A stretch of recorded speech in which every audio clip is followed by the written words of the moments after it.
After Brazil was chosen to host the World Cup in 2014, a deadline was set for January 1st to have all stadiums ready for mandatory tests ahead of the competition.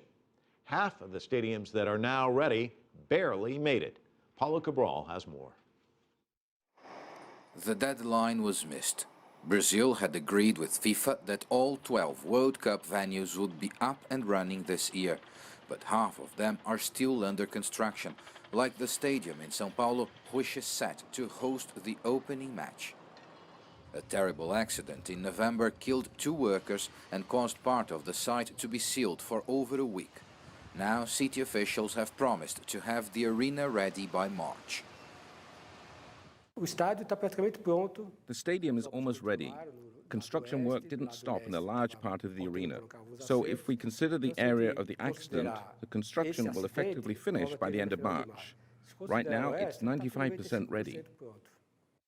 The collapsed crane was being used to put in place one of the last parts of the roof structure when the accident happened.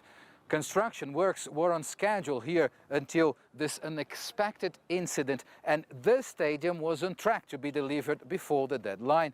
However, that's not the case in other Brazilian cities that will host World Cup matches. In the central state of Mato Grosso, construction of the Pantanal Arena is running late, and while the beginning of the rainy season puts more pressure on the clock, authorities guarantee the stadium will be completed in time. The style of this arena is a bit different from others, and that's why maybe you can tell it's in the final stages just by looking at it. But it will be ready in mid-February, and we'll be prepared to host the World Cup here.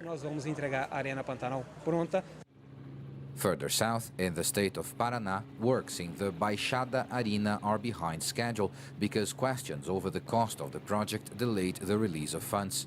Overspending is a big problem in Brazil's World Cup preparations, as the last-minute rush makes things significantly more expensive. But despite all problems, in the streets of Brazil, people still believe the country will offer the world a beautiful party, somehow.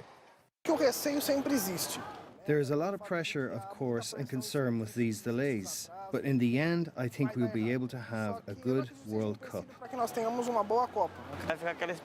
There is some tension in the air, but I think, in the end, things will happen as planned, no problem. The big problem will be if Brazil is the winner of the Cup. We're used to seeing everything left for the last minute in Brazil. So yes, I think we'll be ready in time. Most observers believe Brazil will be successful in its bid to organize the World Cup, but warn that the country could have spent less money with better planning. Paulo Cabral, CCTV, São Paulo.